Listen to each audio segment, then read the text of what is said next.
Police পাহারায় ইসলামের বিরোধিতা করা সহজ, পারলে চান্দলার জমিনে এসে বলো পিঠের চামড়া নিয়ে ঢাকা যাওয়া যাবে না। মন যা চায় তাই করবা, মুখে দিয়া যা আসে তাই বলবা, সামনে যা পাবা তাই খাবা, এত সুযোগ আর দেয়া হবে না। এখন বাধা আসবে যেখানে, লড়াই হবে সেখানে, ঠিক কিনা বলো? অনেক করেছো তোমরা, মসজিদের মিম্বারগুলো থেকে আলেমদেরকে নামিয়ে দিয়েছো হক কথা বলার কারণে। আমার প্রাণের তাফসীর মাহফিলগুলো বন্ধ করে দিয়েছো, তামাশা করে করে ফান্ডের টাকাগুলো নষ্ট করেছো। তোমরা কোরআনের কথা বলতে দাও নাই, বাধা আসবে তো লড়াই হবে, ঠিক কিনা বলো?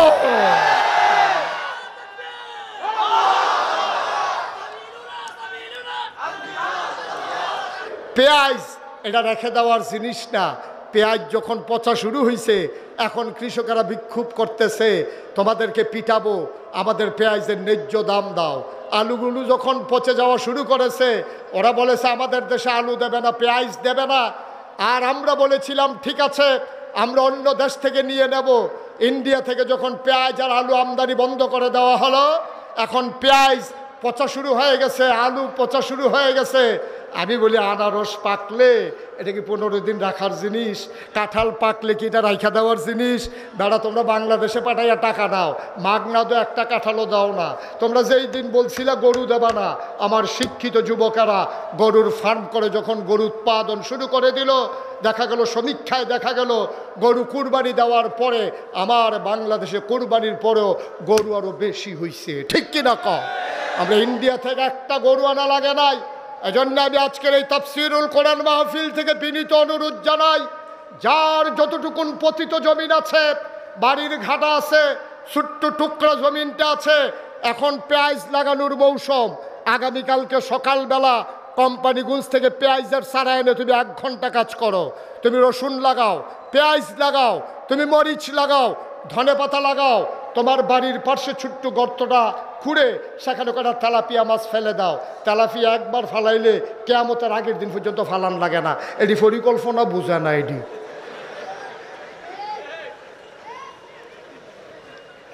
তো বেড়া এই দিন গেছে না রে, আমরা ফেজ যাই শহীদ তলে ফেজ আর বেরিয়েতে চুলের বেনির মতো ফাহাইয়া ওই ঘরের তরখের লগে রৌন টাঙ্গাই রাখছে। আম্মার কামলে হেঁটে টান দিয়া ডাইল বাগার দিয়া লাইছে রৌন দিয়া। ফেজ আসছিল আমরা শহীদ তলে, রৌন আছে এই তরখের ভিতরে আলু, গুড়ি আলু তালা দিয়া আর দৌড় দিয়া গিয়া গাতাটাতে 2টা তেলাপিয়া মাছ দৌড়া ফেজ দিয়া ফইল্লা কাঁচামরিচ ফাইটা দিয়া ধন্যা পাতা সিটা দিয়া, ঠিক নি রে? তাহলে আমরা যদি নিজেরা ফেস করে লাই, তুই বেশি ইচ্ছা তোর কিনন না লাগলে সারে, তুই নিজের ফেস নিজে কর, নিজের রসুন নিজে কর, নিজের ধনিয়া পাতা নিজে কর, নিজের কাঁচামরিচ নিজে কর, কিনন না লাগলে সে তুই বাজারও যাচ্ছা, তোর তুই লেখা আমারটি আমি তুই লেখাই। তো হইলে দেখবা ইন্ডিয়ার তারা কাটা তারের বেড়ার কাছে আইয়া আমরা ডাক দিব, দুলা ভাই দুগলা ফেস নিয়েন, আমরা কম নিহি খায়েঙ্গে শহীদ তোলে, ঠিক কিনা কও? আমরার খাচ্ছতে হাতার আমরারে টিটকারি মারে। আজকে এই তাফসীর মাহফিলের যতগুলো হাত আছে, প্রতিটি মানুষের 2টি করে হাত। এইগুলো চায়ের স্টলে আড্ডা মারবে না, এইগুলো টেলিভিশনের সামনে বসে থাকবে না, আমার যুবকেরা ব্রিজের উপরে বসে বসে মোবাইল চালাবে না। আগামীকাল সকাল থেকে আমরা উৎপাদনের বাংলাদেশ, আমরা নিজের জমিতে নিজেরা পেঁয়াজ লাগাবো, রসুন লাগাবো, কাঁচামরিচ করব, ধনেপাতা করব। ইন্ডিয়ার টিটকারির কাছে আমরা মাথা নত করব না। আমরা সংখ্যায় কম হতে পারি, 56,000 বর্গ মাইল, আর রূপসা থেকে তেঁতুলিয়া, রূপসা থেকে পাথুরিয়া, টেকনাফ থেকে তেঁতুলিয়া, এই 18 কোটি মানুষের যদি 36 কোটি হাত আজকে থেকে আবার বলিষ্ঠতার সাথে কাজ শুরু করে দেয়, মনে রাখবো 1-2 বছরের ব্যবধানে আমার বাংলাদেশের প্রায় পেঁয়াজ, বাংলাদেশের আলু ওই আমের মতো, ওই মাছের মতো, ইলিশের মতো আমার পেঁয়াজ, আমার আলু, আমার রসুন বাইরের দেশে রপ্তানি হবে ইনশাআল্লাহ। সিদ্ধান্ত নিয়ে ঝাঁপিয়ে পড়ো, দেশ প্রেম নিয়ে ঝাঁপিয়ে পড়ো। আসো এগিয়ে আসি, গর্জে উঠি, নিজের ভবিষ্যৎ নিজেরা বিনির্মাণ করি। ভিক্ষা করার চাইতে স্বাবলম্বী হও, বসে বসে খাওয়ার চাইতে পরিশ্রম করে খাও, তাহলে আমার দেশ প্রকৃত অর্থে সোনার বাংলা হবে। ঠিক কিনা বলো? আমার সোনার বাংলা, আমি তোমায় ভালোবাসি। সেই সোনার বাংলার সোনার মানুষ, গর্বিত নাগরিক হতে চাই আমরা প্রতিটি মানুষ। আল্লাহ যেন কবুল করে। জুড়ে পড়ো, আরো জুড়ে। যেই যুবকেরা পাঞ্জা লড়তে জানে ঝঞ্ঝার সাথে, যেই যুবকেরা ঝড়ের মুখে দাঁড়িয়ে থাকতে পারে অটল পাহাড়ের মতো, আমরা তো সেই যুবক। পুলিশ যখন বন্দুক তাক করেছে, আমার আবু সাইদ সিনা টান টান করে দাঁড়িয়েছে। ঠিক কিনা বলো? আমরা তো সেই যুবক, যেই যুবকেরা পিপাসার্থ মানুষকে পানি পানি বলে পানি পান করিয়ে এক বুক পিপাসা নিয়ে আল্লাহর রাহে হাজিরা দিয়েছে। ঠিক কিনা বলো? আমরা যেমন করে দেশ বাঁচাতে জানি, যেমন করে ইসলাম বাঁচাতে জানি, যেমন করে আমার সমাজ বাঁচাতে জানি, তেমন করে এই নতুন করে প্রতিষ্ঠিত এই তাফসির মাহফিলকেও আমরা টিকিয়ে রাখতে জানি। ঠিক কিনা বলো?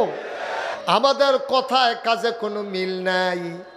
সারাটা বছর ইলেকট্রনিক্স মিডিয়ায় আপনি টিভি খুললেই, চ্যানেলটা খুললেই একটা কথা সব সময় দেখতেন, পালাই না, পালাই না, আমরা পালাই না। 12টার পরে আর খুঁজে পাওয়া গেল না। সারাটা বছর কইল কি, করল কি? দরকারটা আছিল কি তাই কথা কনের? কিচ্ছু না কইতো এটা এক বালা আছে। এই যে ফালাই না কইয়া যে পাওয়া গেল না, আরেকবারে তো যেই কারবার কইলিতা এবারে কইছে যে খেলা হবে, খেলা হবে। তা আমরা ফলাফান তো রেডি হইতেছে। ওমা, ফলাফান যখন নামছে প্লেয়ার নাই, প্লেয়ার ভাইয়া গেছে। নাউজুবিল্লাহ বলবেন না? আমার আল্লাহ তিনি যা বলেন তিনি তাই করে দেন।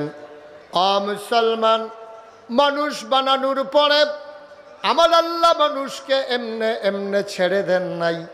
কোন পথে গেলে জান্নাত, কোন পথে গেলে জাহান্নাম, কোন পথে গেলে লাভ আর কোন পথে গেলে লোকসান, কোন পথে ভালো কোন পথে মন্দ, কোন পথে কল্যাণ কোন পথে অকল্যাণ, কোন পথে শিরক বেদাত, কোন পথে তাওহীদ রিসালাত, কোন পথে কুফর আর কোন পথে ইসলাম জানানোর জন্যে আমার আল্লাহ যুগে যুগে আমাদের জন্য নবী এবং রাসূল পাঠাইছেন। ঠিক কিনা?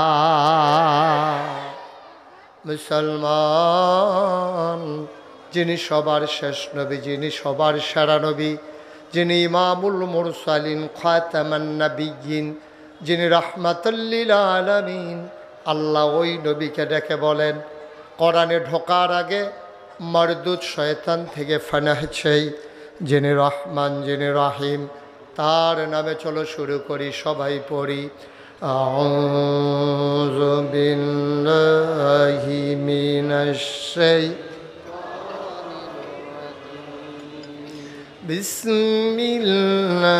বিসমিল্লাহির রাহমানির রাহিম। ইয়া আইয়ুহান নাবিয়্যু তাকিল্লাহ ওয়া লা তুতি'ল কাফিরিনা ওয়াল মুনাফিকিন। মারদুদ শয়তান থেকে ফানাহ চাই, যিনি রহমান, যিনি রহিম, তার নামে শুরু করছি। বন্ধুরা আমার, ভাইরা আমার, কোরআনুল কারীম 30 পারার ভিতরে 21 পারার সর্বশেষ সূরা, সূরার নাম সূরা আহজাব। 73টা আয়াত, 9টা রুকু। আল্লাহ ডেকে বলেন, ইয়া আইয়ুহান নবী, হে নবী, ইত্তাকিল্লাহ, আপনি ভয় পাবেন শুধুমাত্র, কেবলমাত্র, একমাত্র আমার আল্লাহকে। বলেন সুবহানাল্লাহ। এই সূরাটা তখন নাজিল হয়েছে যখন মক্কার মানুষগুলো আমার নবীকে ভয় দেখাতে চায়, টিটকারি মারে, মস্কারা করে, নবীকে মেরে ফেলতে চায়। ওটেন নারী বুড়ি নবীর মাথার উপরে চাপিয়ে দেয়, গলার ভিতরে চাদর দিয়ে হ্যাচকা টান মেরে নবীর শ্বাস বন্ধ করে দিতে চায়। নবীরে জেলখানায় ঢুকিয়ে রাখলো 3.5 বছর। এইভাবে যখন নির্যাতন চরম পর্যায়ে পৌঁছে গেল, মানুষগুলো নবীকে যখন নিঃশেষ করে দিতে চায়, কণ্ঠকে যখন থামিয়ে দিতে চায়, স্তব্ধ করে দিতে চায় কোরআনের কথাগুলো, তখন আল্লাহ ডেকে বললেন, ইয়া আইয়ুহান নবী, হে নবী, আত্তাকিল্লাহ, আপনি কাউকে ভয় পাওয়ার দরকার নাই। আবু জেহেল, আবুল আহাব, উতবা, সাইবা, মুগীরা, কাফেরের দল, মুনাফিকের দল, পুঁজিপতি যারা, ধর্মগুরু যারা, যত মানুষ আপনাকে নানানভাবে ভয় দেখায়, আপনাকে নিথর নিস্তব্ধ করে দিতে চায়, জমিন থেকে বিদায় করে দিতে চায়, আপনি শুনে রাখুন, আত্তাকিল্লাহ, আপনি কাউকে ভয় পাওয়ার দরকার নাই। আপনি ভয় পাবেন শুধুমাত্র, কেবলমাত্র, একমাত্র আমার আল্লাহকে। সুবহানাল্লাহ বলবেন না?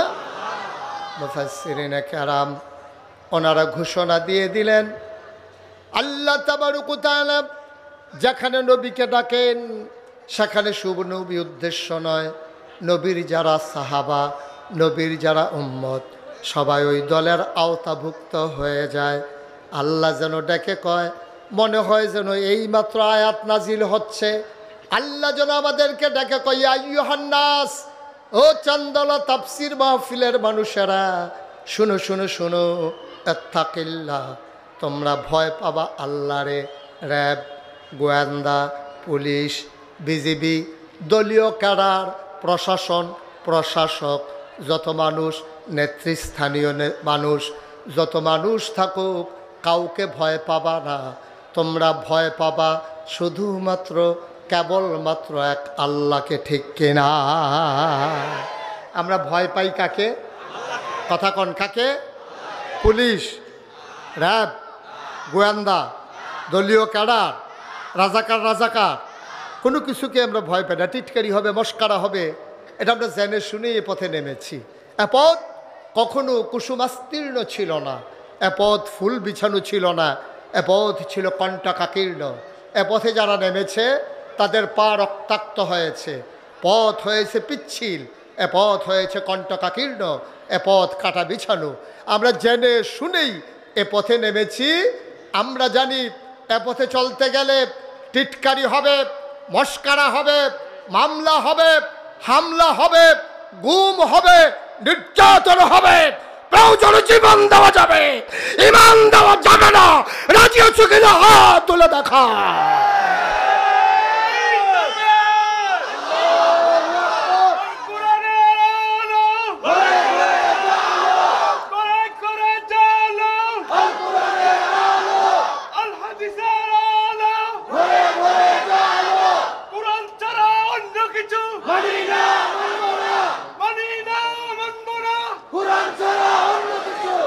সবাই পড়ে না আমিন? জোরে পড়ে না আমিন? ১৫০০ বছর আগে আল্লাহর নবী যখন মক্কার জমিনে দ্বীনের দাওয়াত দিতে শুরু করলেন, দেখবেন আজকের জমানার সাথে যেন হুবহু মিল, একেবারে একরকম মনে হবে। তৎকালীন জামানায় নবী দাওয়াত দেওয়ার সময় 3 দল লোক বিরোধিতা করেছে। কয় দল? ঘুমাই গেছেন আপনারা? মঞ্চে যারা আছে তারা কথা না কইলেও সারবো। হ্যাঁ, তারা যে বইয়া রইছে, এটা তারা হোতাফা না বইয়া এনা রইছে কেন? হ্যাঁ, কয় দল? বা কথা কয় না, কয় দল? 3 দল লোক ইসলামের বিরোধিতা করেছে। কয় দল? 1 নম্বরে তৎকালীন জমানায় যারা ধর্মগুরু। তৎকালীন জমানায় তো পূজা ছিল, অগ্নি পূজা, মূর্তি পূজা। এই পূজাগুলা যারা দিত, আল্লাহ নবী যখন বললেন কুলু লা ইলাহা ইল্লাল্লাহ, তোমরা সবাই পড়ো লা ইলাহা ইল্লাল্লাহ, এই কথা বল, আপনারাও পড়েন লা ইলাহা, লা ইলাহা, লা ইলাহা। যখন নবীজি বললেন সবাই মিলে কিন্তু পড়লেন না। তখন 1 নম্বরে নবীর সামনে যারা পক্ষে থাকা দরকার ছিল তারাই 1 নম্বরে বাধা হয়ে দাঁড়িয়েছে। ওই মানুষগুলো কারা? যারা পূজা দিত, যারা পার্বণ করত, যারা ওই মূর্তি পূজা ছিল। তো তখন কথা বলেন না, একটু পেছনে যান। হ্যাঁ আছে, জায়গা আছে। কই যাইবেন করে সীমানার দিকে? হ্যাঁ, আপনার একটু সাফেনের দিকে আপনার জায়গা দেন। হ্যাঁ, আপনি লাইনে ঢুকেন। হ্যাঁ, আপনি দেরি হইয়া দিচ্ছেন। না, অসুবিধা নাই, দেখবে। হ্যাঁ, সবাই কনা আমিন, জোরে কনা আমিন। এবার ওই ইমাম শব্দ লেগে সব জায়গাতে একটু আগাইয়া খাওয়া হয়, এটা অসুবিধা নাই। এবার মসজিদও দেখছি সামনে গেল। এবার আর এই যদি সমানে কাতার না তুলে নামাজ হইতো না। হ্যাঁ, আমিন কর। এবার ইমাম সব মানুষ এবারে কিন্তু সামনেই বইব। হ্যাঁ, তোমার মার হাবা কয় না দি এত্রি মানুষে বুঝি আমিন কইলে এই আওয়াজ হয়, জোরে কর। আমরা এলাকার মানুষের এই জোর দিয়ে নিয়ে আগাইবেন সামনে, জোরে কনা আমিন। মোটামুটি হইছে, আরো লাগবো। তো যেই কথাটা বলতেছিলাম, তো নবী যখন এসে দাওয়াত দিলেন, বললেন তোমরা সবাই পড়ো লা ইলাহা। সবাই কি পড়ছে? সবাই কিন্তু পড়ে না। মানুষ হয়ে গেছে দুই ভাগ, একদল হলো আল্লাহওয়ালা, আরেক দল হলো শয়তানওয়ালা। একদল ফেরেশতার চাইতে উত্তম, আরেক দল জানোয়ারের চাইতে খারাপ। একদল জান্নাতি, আরেক দল জাহান্নামী। এখন জান্নাতি কারা? আবু বকর, ওমর, উসমান, আলী, তলহা, জুবায়ের, আব্দুর রহমান ইবনে আউফ, সাদ ইবনে রাবিয়া। তৎকালীন জমানায় একদল জান্নাতি, আরেক দল জাহান্নামী। জান্নাতি যারা আবু বকর, উমর। আমরা এখানে যারা আছি, আমরা কি জাহান্নামী না জান্নাতি? তাইলে আমরা আবু বকর উমরের বংশধর। এখন এই বাংলাদেশে তো এখনো আরেক দল আছে যারা জাহান্নামী, আছে নাকি নাই? ওরা কারা? ওরা আবু জেহেল, আবুল আহাব, উতবা, সাইবা, মুগিরা, তাদের বংশধর। ঠিক কিনা কন? তো তৎকালীন জমানায় আবু জেহেল, আবুল আহাব, উতবা, সাইবা, মুগিরা, তারা যেমন ইসলামের পথে বাধা ছিল, এখন যারা তাদের বংশধর, তাইলে তারা এখন বাধা দেবে নাকি দেবে না? স্বাভাবিক জিনিস। আমরা যারা জান্নাতি, আবু বকর, উমর, উসমান, আলী, এটা বন্ধ করে দিতে হবে। একটু ঘুরে আমার দিকে বসতে হবে, সমস্যা হইতে আছে বোধ হয় মাহফিল। আর একটু ঘুরেন, আমির ভাইয়া ঘুরেন, ইউটার্ন লই এলান। হ্যাঁ, এই মাশাআল্লাহ, হ্যাঁ সুন্দর হয়েছে। ওয়াজ হ্যাঁ তারা সাইয়া রয়েছে। হ্যাঁ মনে হয় যেন সামনে নির্বাচন করবো। আমির ভাইয়া নমুনায় কয় না, বুট আছে তো, বুট আছে। হ্যাঁ, বুট আছে। মার হাবা কয় না, জোরে কয় না মার হাবা। তাইলে আবু বকরের বংশধর হইলাম আমরা, ঠিক নিও কথা কয় না, ঠিক নেই? তাইলে আমরা যদি আবু বকরের বংশধর হই, যারা ইসলামের বিরোধিতা করে হিসাবে তারা হইল আবু জেহেলের বংশধর, ঠিক কিনা কয়? তা আবু বকরের বংশধর যেমন আছে, আবু জেহেলের বংশধরও আমার কথা কয় না, আছে নাকি নাই? এই আবু জেহেলের বংশধর আপনি যদি কোন যে হুজুর আমরা এলাকা দিয়ে আবু জেহেলের বংশধর 2-4 জনের নাম কর, আপনি তো অনেকের সিনিয়র, এখনও পাইতেন না। এটা সানলা বাজারও বিছেরা লাভ হইতো না, এটা বরদুশি হইতো না, নাগাইশি হইতো না। এই আবু জেহেলের বংশধর ফাইতে হলে যাওয়ান লাগবো ঢাকা, অথবা রাইতের 2:30টার সময় টেলিভিশন খুলন লাগবো। টেলিভিশন খুললে দেখবেন টক শো করে। এই টক শোর নাম দিয়া কথা কইতো লইলে ইসলামের বিরুদ্ধে কথা কয়, কথা বলতে গেলেই আলেম ওলামার বিরুদ্ধে কথা কয়, কথা বলতে গেলেই মসজিদ মাদ্রাসার বিরুদ্ধে কথা কয়, কথা বলতে গেলেই ইসলামী আন্দোলনের যারা অগ্রসেনানী তাদের চরিত্রে কালিমা লেপন করতে চায়, ঠিক কিনা বলো? ওরা হইলো আবু জেহেলের বংশধর। হ্যাঁ পাওয়া যায়। কয়দিন আগে, গত 3-4 বছর আগে, এখন তো আর এই সাহস কেউ করতো না, আগিলা দিনের কথা আর কি। তো এই কয়েক বছর আগে একবার দেখলাম টক শো করতে আছে একতে ঢাকা ইউনিভার্সিটির প্রফেসর। 4টিখানি কথা না, কোনো অটু দেবেন না, সিএনজি দেবেন না, বেলেতে অটু চালায়, সিএনজি চালায়, বুঝে না, বিষয়টা এরকম না। ঢাকা ইউনিভার্সিটির প্রফেসর, এটা বিশাল বিষয়। ঢাকা ইউনিভার্সিটির চান্স পাওয়া এটাই তো অনেক কঠিন। আর একটু মাইকটা কমাও। ঢাকা ইউনিভার্সিটির প্রফেসর, সে করছে কি, শীততাপ নিয়ন্ত্রিত কক্ষে বসে পুলিশ পাহারায় সেমিনারের নামে সে বক্তৃতা দিতেছে। খুব খেয়াল করেন, চিকন কথা, খুব খেয়াল। চিকন কথা হইল, যারা পর্দা করে, খেয়াল করেন, পর্দা কি ইসলামের ভিতরে নফল না ফরজ? জোরে কোন নফল না ফরজ? উবায়দুল্লাহ ভাই কোন নফল না ফরজ? ফরজ। পর্দা করা কি ফরজ। তাইলে সেই লোক ঢাকা ইউনিভার্সিটির প্রফেসর কইতে আছে, যারা পর্দা করে, হেজাব লাগায়, নেকাব পরে, তাইলে সেই মেয়েরা ঢাকা ইউনিভার্সিটিতে পড়ার দরকার নাই, তারা কোনো একটা মহিলা মাদ্রাসায় ভর্তি হয়ে যাবে। এটাকে আপনারা একমত? মনে করেন আমাদের যে আজকের সভাপতি মাওলানা কবির আহমদ, ওনার একটা মেধাবী মেয়ে মনে করেন ঢাকা ইউনিভার্সিটিতে চান্স পাইছে, তো উনি প্রিন্সিপাল হুজুর ইসলাম মানে, তো ওনার মাইয়া ওদো পর্দা করে। এখন ওনার মেয়ের ইউনিভার্সিটিতে পড়ে, পর্দা করার কারণে এবার আর মাইয়া ইউনিভার্সিটিতে পড়তে পারবে না। পারবে? তো হ্যাঁ, তো কয় পারবে না, কয় পর্দা করে দেখা হ্যাঁ রে মহিলা মাদ্রাসাত ভর্তি করাই দাও, ঢাকা ইউনিভার্সিটিতে পড়ার দরকার। আমি বলি বেটা তুমি তো আন্দাজি বুঝো নাই, তুমি কোন দেশে বসে কথা বলতেছো তুমি বোধহয় ভুলে গেছো। এই দেশ বাংলাদেশ, যেই দেশের শতকরা 92 জন লোক মুসলমান, ঠিক কিনা কও? যেই দেশে হক্কানি পীর মাশায়েখেরা আলেম ওলামারা এই মানুষগুলোকে নেংটির বদলে লুঙ্গি পরা শিখিয়েছে, হরেরামের জায়গায় কলমা পড়তে শিখিয়েছে, শ্রীর জায়গায় মোহাম্মদ লিখতে শিখিয়েছে, টিকির বদলে টুপি পড়তে শিখিয়েছে, যেই দেশের মুসলমানেরা এশার নামাজ পড়ে দুরুদ পড়তে পড়তে ঘুমোতে যায়, ফজরের আজান শুনলে যাদের ঘুম ভাঙে, সেই বাংলাদেশে মুসলমানের জমিনের উপরে মুসলমানের টাকায় গড়া ইউনিভার্সিটি, যেখানে প্রবেশ থেকে শুরু করে যেখানে চতুর্থ শ্রেণীর কর্মচারী পর্যন্ত তাদের বেতন হয় তোমার আর আমার টাকায়, ঠিক কিনা বলো? সেই ইউনিভার্সিটির হল রুমে বসে তুমি ইসলামের ফরজ বিধান পর্দার বিরুদ্ধে কথা বলো।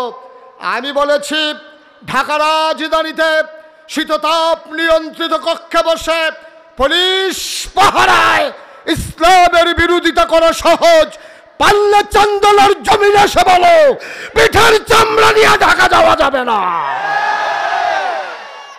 মন যা চায় তাই করবা, মুখে দিয়া যা আসে তাই বলবা, সামনে যা পাবা তাই খাবা, এত সুযোগ আর দেয়া হবে না। এখন বাধা আসবে যেখানে, লড়াই হবে সেখানে, ঠিক কিনা বলো?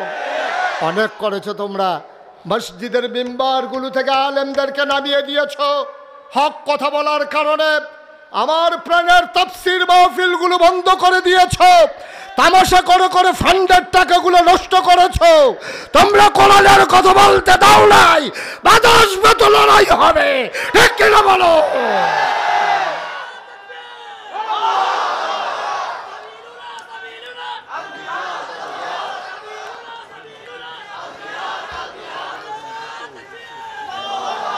সবাই পড়ে না আমিন, জোরে পড়ে না আমিন। তাইলে নবীজির জমানা ইসলামের বিরোধিতা করেছে কয় দল লোক? ভুলে গেছেন সবাই? কয় দল? 1 নম্বরে ধর্মগুরু, যারা পূজা দিত। আচ্ছা, তারা বাধা দিল কেন?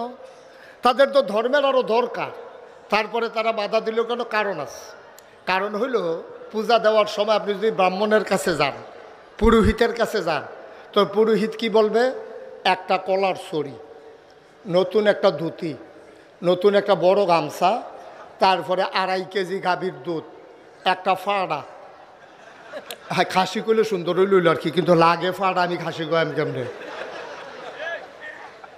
তো এই জিনিসপত্র ফাইলা টাইলা সব কইয়া দিছে, মানে হেতারা লয়ে আইছে। পূজা শেষ, এই যে ধুতি, গামছা, এই কলার ছড়ি, দুধ, ফাড়া, তারপরে ফাইলা, এই সব এখন ফালাই দিছে না ব্রাহ্মণের বাইত নিয়ে গেছে?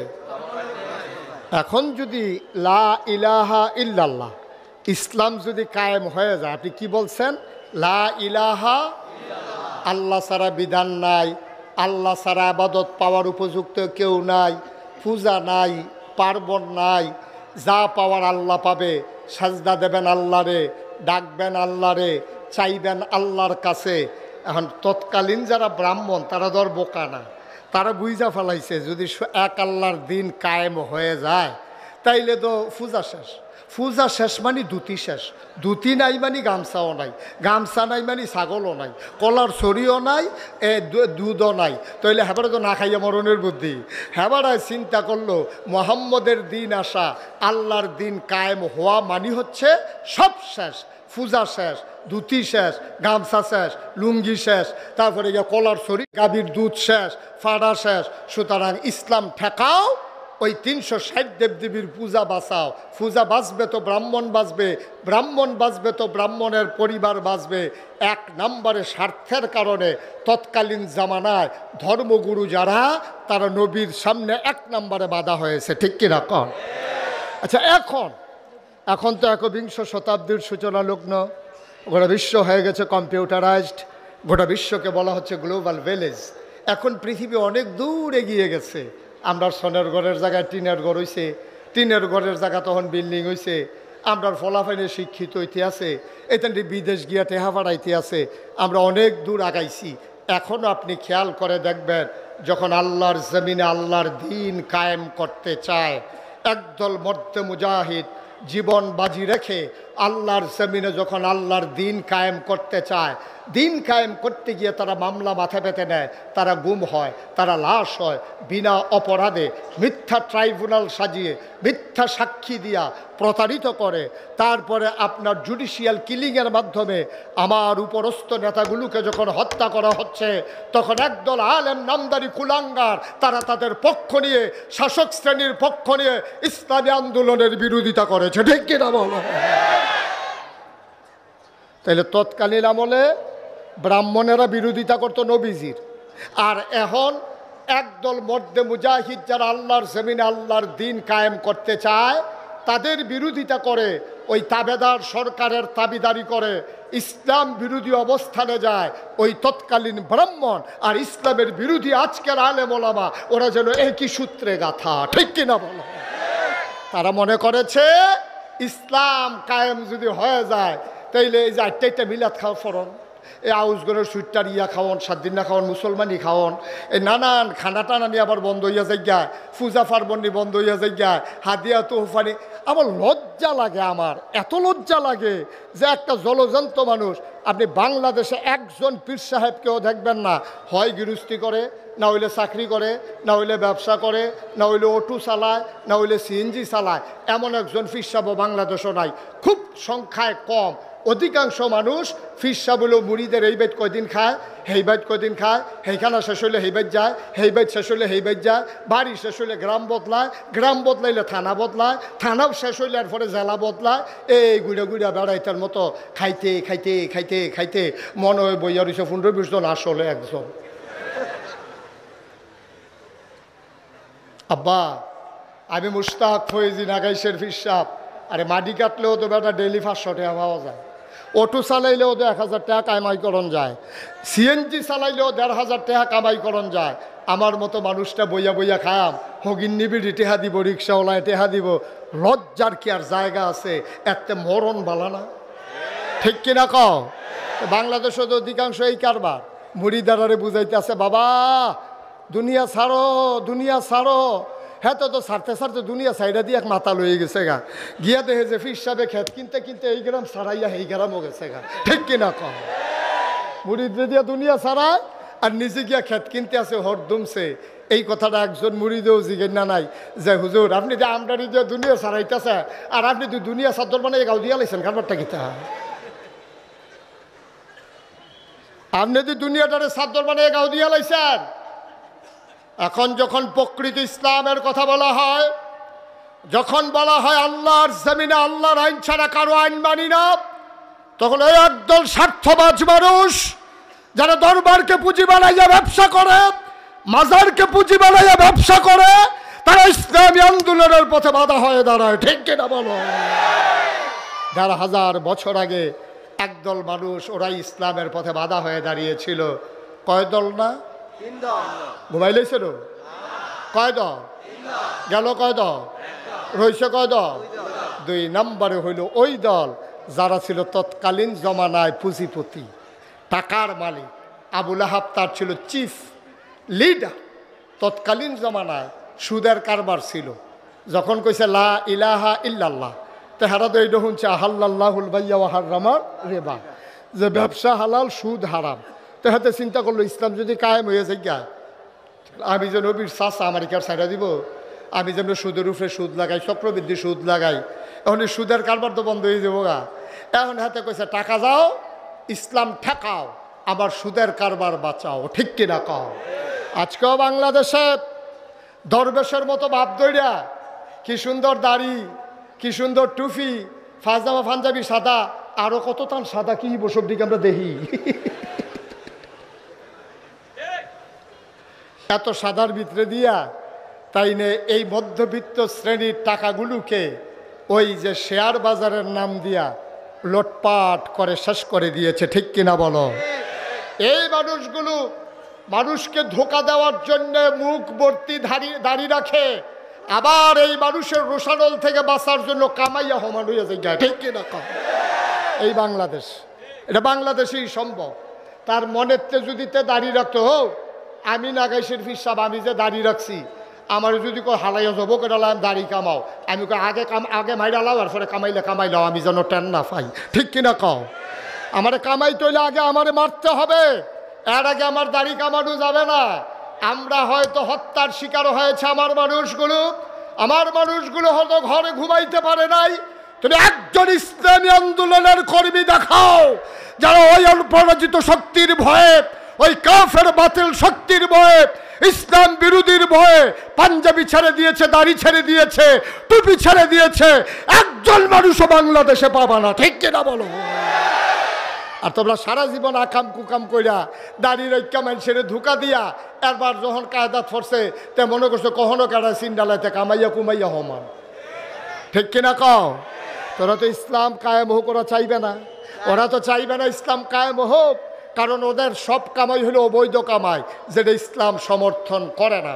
সুতরাং যারা পুঁজিপতি তারা কনসার্ট করবে, পহেলা বৈশাখের নামে বৈশাখী মেলা দেবে, 16ই ডিসেম্বরের নামে তারা বিজয় দিবস র্যালি উদযাপন করবে, পুরুষ মহিলাকে নাচানাচিতে লাগাই দেবে, 31st নাইটে ওরা রাত জেগে মদ পান করবে, আর আমার যুবক যুবতীদেরকে অবাধ মেলামেশার জন্যে সুযোগ করে দেবে।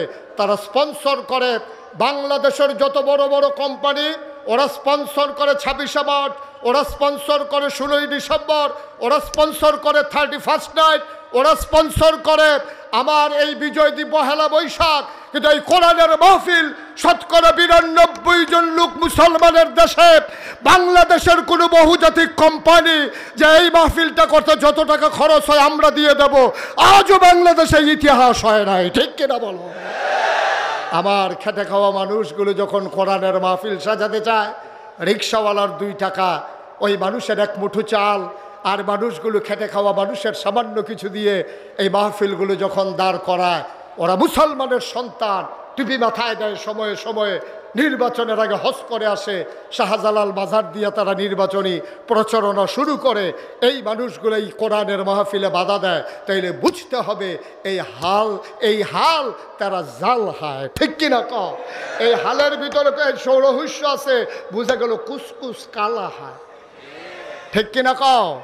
এই তুমি নির্বাচনের আগে হজও যাও, তুমি নির্বাচনের আগে শাহজালালের মাজারও যাও, তুমি টুপি জাতা দিয়ে মাথা ধরো, তুমি 40 বান্ধে সেটা হাতে তসবি নিয়ে মানুষকে ধোকা দাও, অথচ কোরআনের মাহফিল হতে দাও না। উদাহরণের জন্য তো মাদাইয়া যাওয়ান লাগতো না, উদাহরণের লেগে ঢাহা যাওয়ার দরকার নাই। আমার চান্দলার তাফসির মাহফিল হতে দেওয়া হয় নাই, এইটাই আমার উদাহরণ। ঠিক কিনা কও? কোনো দূরে যাওয়ার আমার দরকার নাই, কখনো দিছে না দিছে এটা আমার জানার দরকার নাই। আমার সানলো হইছে না, এটা আমরা সারা বছর কয়া তারে ফাইলে কয়া। ঠিক কিনা কও? বলে কি রে, কি নমুনা কি কি দেখতে আস? নমুনা কি দেখতে আস? ওই যে কইছিল যদি আমার হাত বানবা কিন্তু মন বানবা কি দিয়া। ঠিক কিনা কও? তুমি আমার তাফসির মাহফিল বন্ধ করে দেবা। 2024 সালে মাগরিবের পরে এসে দেখো তাফসির মাহফিল আর লোক সমাগম নয়, জনসমুদ্রে পরিণত হয়েছে। ঠিক কিনা বলো? কারণ এই মাহফিলগুলো মানুষের হৃদয়ের কথা বলে, এই মাহফিলগুলো মানুষকে জান্নাতিমুখী করে দিতে চায়, এই মাহফিলগুলো মানুষের ইন্তেকালের পরে তার কবরকে যেহেতু জান্নাত বানিয়ে দিতে চায়। এ মাহফিল আমাদের হৃদয়ের মাহফিল। এ চাওয়া পাওয়ায় পূর্ণতা দিতে গিয়ে আমরা হাত বাড়িয়ে দিয়েছি উজাড় করে, আমরা মুক্ত হস্তে হাত বাড়িয়ে দিয়েছি মাহফিল দ্বারা প্রয়োজনে আমার টাকা যাক। ঠিক কিনা বলেন? সুতরাং এই ধারা শুরু হয়েছে, এই ধারা অব্যাহত থাকবে। এই ধারাকে ভেঙে দেওয়ার জন্যে, এই ধারাকে থামিয়ে দেওয়ার জন্যে যারা এই হাত বাড়িয়ে আসবে, মনে রাখবো সেই হাত গড়িয়ে দেওয়ার জন্যে আমার নতুন প্রজন্মই যথেষ্ট। ঠিক কিনা বলেন?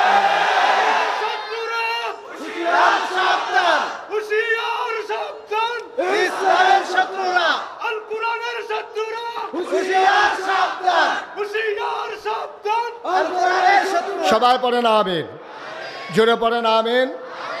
কয় দল? কয় দল গেল? কয় দল গেল? 2 দল। এক দল হলো ধর্মীয় নেতা, 2 নম্বরে হলো পুঁজিপতি যারা কোনো মতে যারা টাকা বানাইছে। কি আর হালাল কি আর আলাপ খায় না, যা পায় তাই খায়। হোক ইন্ডিপেন্ডেন্ট লেগে বিস্কুট হয়েছে, হেই বিস্কুট বাড়িয়াতে খাইয়া বইয়া রয়েছে। সুইরা রাজাত কনফারোর সামনে যা পাস নাউজুবিল্লাহ কইতেন না। তারা তো ইসলাম কায়েম হতে দেবে না আব্বা, না দেওয়াটাই তো স্বাভাবিক, কারণ তারা তো ওই ইসলামের অনুসারী যে ইসলামের ধারক বাহক ছিলেন নবীজির পরে আবু বকর সিদ্দিকের পরে যিনি হাল ধরেছিলেন ওমর বিন খাত্তাব। ঠিক কিনা বলো? বন্ধুরা আমার, ভাইয়েরা আমার, আল্লাহর নবী নাই, আবু বকর সিদ্দিকের ইন্তেকাল হয়ে গেছে। ও মুসলমান, মন দিয়ে শুনো, সবাই পাগল হয়ে গেছে। নবী নাই, আবু বকর সিদ্দিক নাই, কে রাখবে ইসলামের পতাকাকে উড্ডীন? কে চেয়ে রাখবে? কে হবে আমাদের অভিভাবক? সবাই খুঁজতেছিলেন ওমরকে, খুঁজে খুঁজে পাওয়া যাচ্ছিল না। ওমর কই, ওমর কই, ওমর কই? খুঁজে খুঁজে ঘরের দরজায় গিয়ে দেখা গেল দরজা ভেতর থেকে বন্ধ। ডাকলেন, কে? ওমর কই, আপনি ভেতরে আছেন নাকি? কানতে কানতে তার চোখ দুইটো লাল হয়ে গেছে, চোখ ফুলে গেছে, বড় বড় হয়ে গেছে। ওমর ডাক দেয়া কয়, কেন তালাশ করো? কয়, আপনি এখানে বসে আছেন, আবু বকর নাই, নবীজি নাই, কে ইসলামের এই ঝান্ডা উড়াবে? কে আমাদেরকে চেয়ে রাখবে? ওমর কাঁদে আর কয়, আমি জানতাম তোমরা আমারে তালাশ করবা, এই জন্য আমি লুকিয়ে আছি। আমি বাবা ক্ষমতা চাই না, কোনো মতে বাকি জিন্দেগিটা কাটাতে চাই। আমি জানতাম আবু বকরের পরে এই গামছা আমার গলায় লাগাই দেবা, এই বেরি আমার পায়ে লেগে যাবে, আমি কিয়ামতের ময়দানে কি জবাব দেব?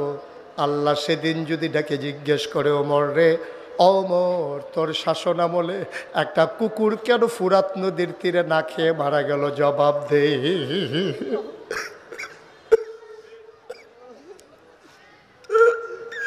ফুরাত নদীর তীরে কুকুর কেন না খেয়ে মারা গেল? জবাব দে। আমি ওমর সেই দিন কি জবাব দেব? এই ভয় আমার ঘর থেকে বের হতে দেয় না। সবাই ধরে ধরে ওমরকে খলিফা বানিয়ে দিলেন। মজার ঘটনা শোনো, বখরু চোখ কোনো ইতিহাস নয়, বানানো কোনো গল্প নয়, বাস্তব ঘটনা শুনে যাও। ওমরকে খলিফা বানাই দেওয়া হলো।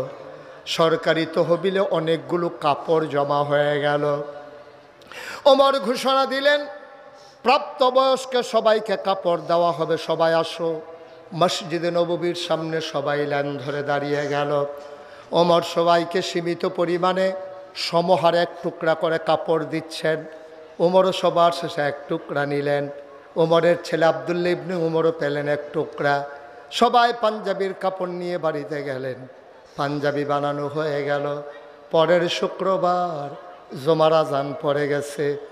আমিরুল মুমিনিন, খলিফাতুল মুসলিমিন, ইসলামের দ্বিতীয় খলিফা, জান্নাতের সুসংবাদ প্রাপ্ত দ্বিতীয় মানুষ ওমর।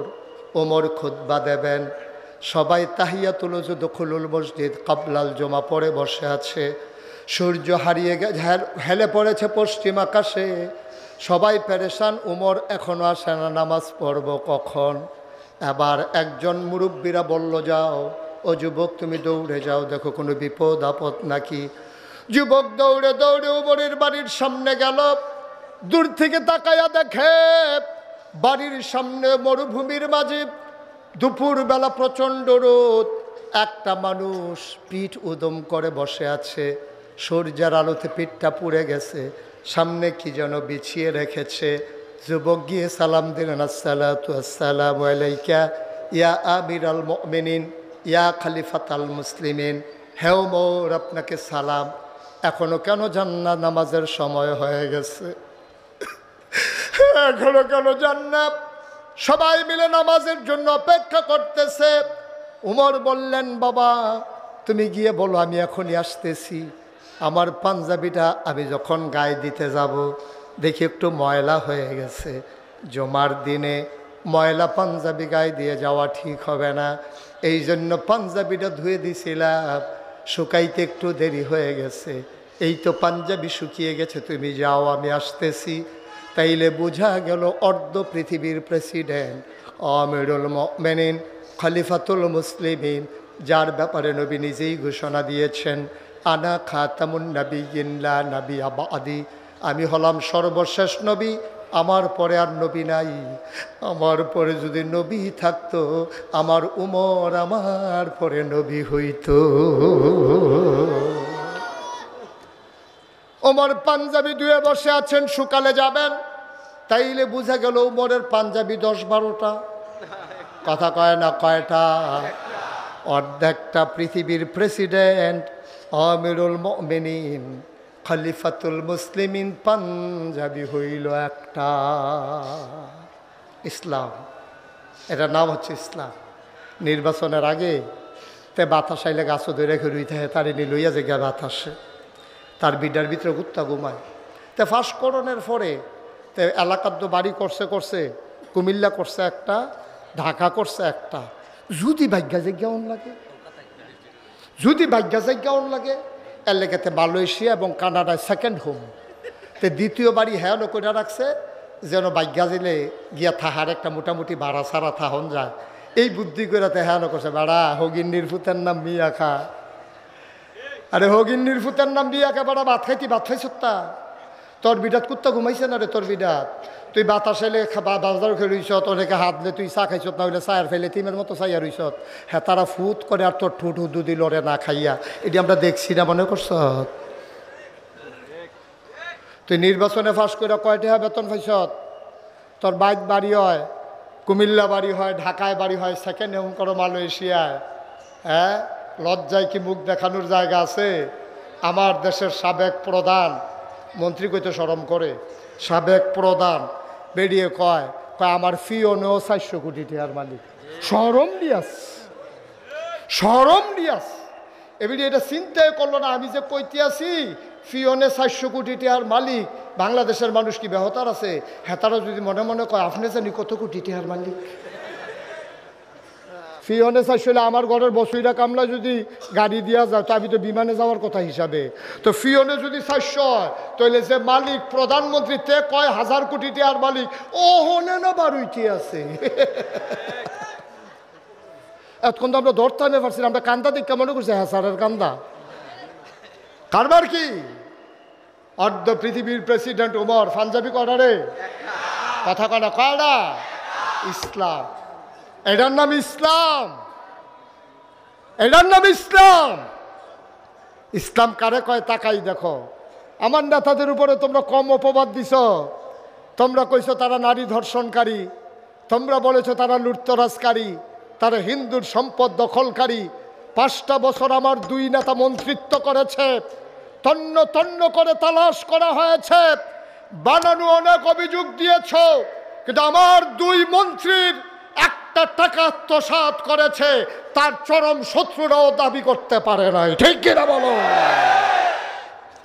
এটার নাম ইসলাম। উমরের পাঞ্জাবি করা কথা তো এখনো শেষ না, মাত্র শুরু হয় না। সাফা দিয়া বউ মার হাবা কয় না রে, জুড়ে কয় না মার হাবা। মুসলমান আবার পাঞ্জাবি উমর গায়ে দিয়া মসজিদের বারান্দায় দাঁড়ালেন। আসসালামু আলাইকুম। রাস্তা খালি হয়ে গেল। উমর আস্তে আস্তে করে মেহরাবের দিকে গেলেন। বিসমিল্লাহ বলে তিনি মিম্বারে উঠলেন।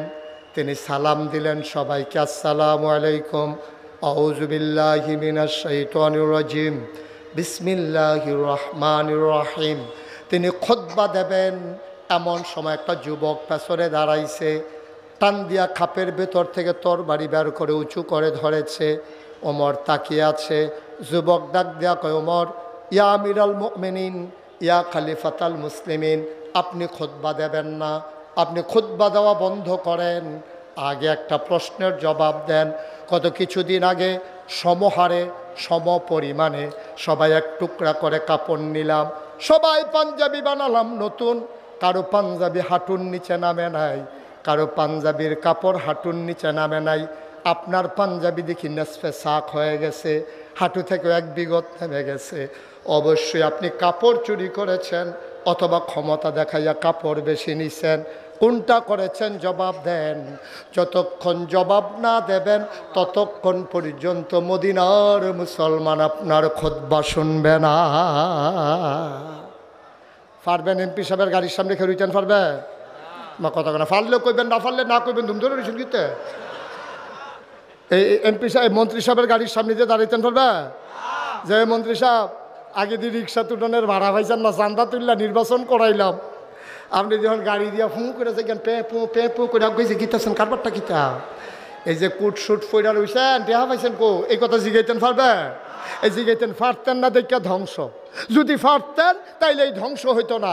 পুরো পৃথিবীর ইতিহাসে সভ্যতা শুরু হওয়ার পরে রাষ্ট্রীয় অবকাঠামো যেদিন থেকে শুরু হয়েছে, যেদিন থেকে রাষ্ট্রের সূচনা হয়েছে, দেশ কাকে বলে যেদিন থেকে মানুষ জানতে পেরেছে, ওই দিন থেকে আজকে পর্যন্ত পৃথিবীর ইতিহাসে সরকার বদল হয় আন্দোলনের মুখে, মৃত্যুর কারণে অথবা নির্বাচনের কারণে। কিন্তু পৃথিবীতে কোথাও কোনো দেশে একসাথে সরকার বদলের পরে ৩৩০ জন মেম্বার অফ পার্লামেন্ট, আমলা কামলা বদুল্লা, র্যাব, গোয়েন্দা পুলিশ, বিজিবি, তারপরে আপনার বড় বড় কর্মকর্তা, ব্যবসায়ী, উপদেষ্টা একসাথে একটা দেশ থেকে সব পালিয়ে গেছে। বাংলাদেশ ছাড়া আর কোথাও হয় নাই, ঠিক কিনা বলো? ওই যে ডাক দেয় না জিগেন না নাই যে ওই পাঞ্জাবির কথা যদি জিগাইল যে তো তোর ভাগ্য জিগাউন লাগে না, জিগাই না নাই জিগাই তো দিছে না, অহন আর তারা থাকে না। আমি জিজ্ঞাসলাম গেল গা কে রে, ফলাফাইনে কয় থাকলে, আমি কই কিতা করা এরকম যেত ফাইলে বিলে কিতা করলো নাউজুবিল্লাহ কন্যা কেন জোরে কন নাউজুবিল্লাহ। এখন উমর দাঁড়িয়ে আছে আর যুবক তরবারি খুলে, কথা মনে আছে তো নাকি? যুবক তরবারি খুলে দাঁড়িয়ে আছেন। জবাব দেন পাঞ্জাবি কেন লম্বা, আগে জবাব হবে তারপরে খুতবা হবে। ওমর চুপ মেরে দাঁড়িয়ে আছেন। ওমরের ছেলের নাম আব্দুল্লাহ ইবনে ওমর, তিনিও সেদিন সেই মসজিদে ছিলেন মুসল্লি হিসাবে।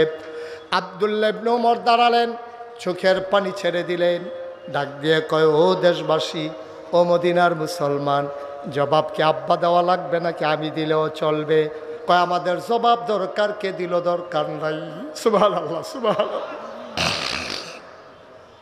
আব্দুল্লাহ ইবনে ওমর চোখের পানি ছেড়ে দিলেন, ডাক দিয়া কয়, শুনো শুনো শুনো, ও মদিনার মুসলমান শুনো, আমার আব্বা চোর না, আমার আব্বা কাপড় চুরি করে নাই, আমার আব্বা ক্ষমতা দেখাইয়া এক টুকরা কাপড়ও বেশি নেয় নাই। এত কথার দরকার নাই, পাঞ্জাবি লম্বা হলো কেমনে বলে দাও, আমাদের কোনো ব্যাখ্যা শুনতে চাই না, পাঞ্জাবি কেমনে লম্বা এটার জবাব দাও। আবার মদিনার মুসলমান চুপ মেরে আছেন। আব্দুল্লাহ ইবনে উমর ডাক দেয়া কয়, ভাই শোনো, আমি আব্বার বড় ছেলে, আমার নাম আব্দুল্লাহ। ভাই, আমার আরও ভাই আছে, বোন আছে। গত কয়েকদিন আগে রাতের বেলা আমার ভাইয়েরা আম্মাকে ধরেছে।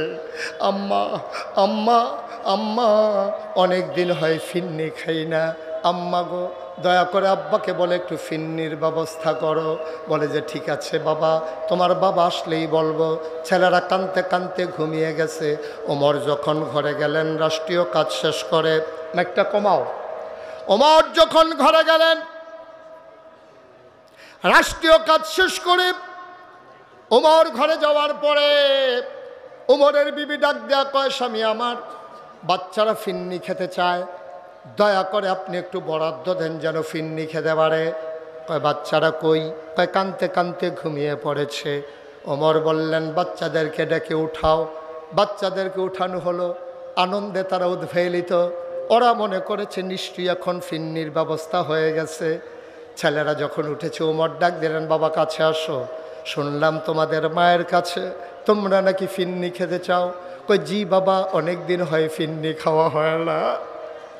ওমর চোখের পানি ছেড়ে দিয়ে কয়, তোমাদের জন্য ফিন্নির ব্যবস্থা হয়ে যাবে, টেনশনের দরকার নাই।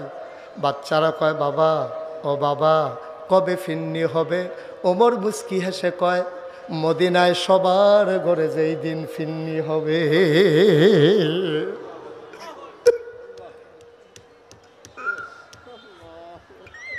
আমার আব্বা সেই আব্বা, সন্তানের আপনার বাবা ফিন্নি রান্না করতে দেন নাই, আর কাপড় চুরি করবে এটা তোমরা ভাবলা কেমনে? আমার আব্বা কাপড় চোর না, আমার আব্বা কাপড় চুরি করে নাই। এবার ওমরের ছেলে যখন এভাবে সাফাই গাইতেছে, লোকজন বলতেছে বলে দাও কেন কেন তোমার আব্বার পাঞ্জাবি লম্বা হইল কেমনে?